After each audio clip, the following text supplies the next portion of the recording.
தமிழரின் ஓவியக்கலை வரலாற்றை சுமந்து நிற்கும் சித்தன்ன வாசல். ஓவியங்கிறது ஒரு மிக சிறந்த பெரிய விஷயம்னே சொல்லலாம். ஏன்னா அது எல்லாருனாலுமே பண்ண முடியாது. அப்படி நம்ம தமிழரின் ஓவியக்கலை வரலாற்றை சுமந்து நிற்கும் சித்தன்ன வாசல் பற்றி இந்த வீடியோல பார்க்கலாமா?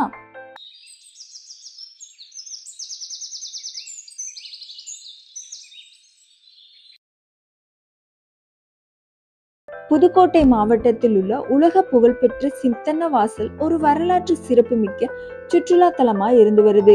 புதுக்கோட்டையிலிருந்து அன்னவாசல் செல்லும் சாலையில் ஏறத்தாழ 17 கிலோமீட்டர் தொலைவில் சுமார் 30 ஏக்கர் பரப்பளவுல அமைஞ்சிருக்கு. தொல்லியல் துறை கட்டுப்பாட்டில் குகை ஓவியங்கள் மற்றும் சமணர் படுக்கைகள் இங்கு பாதுகாக்கப்பட்டு வருது.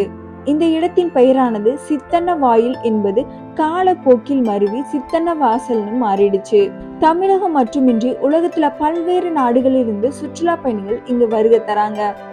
தொல்லியல் துறையின் கட்டுப்பாட்டில் அமைந்துள்ள சித்தன்ன வாசல் தமிழகத்தின் மிக முக்கிய கலை பொக்கிஷ தலங்கள்ல ஒன்றாகும்.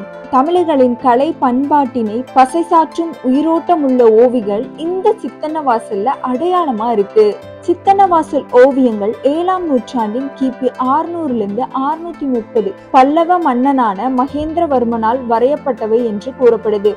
அவர் சித்திரக்காரப்புலி என்று அடைமொழியும் பெற்றிருக்கிறார். இங்கு காணப்படும் ஓவியங்கள் அனைத்தும் அஜாந்த ஓவியங்களை போன்ற தனித்துவமானவை என ஆய்வாளர்கள் குறிப்பிட்டுள்ளார்கள். மூலிகைகளில் வரையப்பட்ட ஓவியங்கள் நிறைந்து காணப்படும் இப்பகுதி தென்னிந்தியாவின் அஜந்தா குகை என்று போற்றப்படுகிறது. ஓவியத்தின் நடன மங்கைகள், பறவைகள், மீன்கள், எருமைகள், யானை என பலவும் அழகாகவும் உயிரோட்டமுடையதாகவும் வரையப்பட்டிருக்கு. இங்கு 4 வகையான ஓவியங்கள் இடம்பெற்றிருக்கின்றன. அவை ஒவ்வொன்றுக்கும் பிரிப்புப்பட்டை ஓவியம், புள்ளி ஓவியம், கோண ஓவியம், சக்கர ஓவியம் என ஆய்வாளர்கள் பெயரிடப்பட்டிருக்காங்க.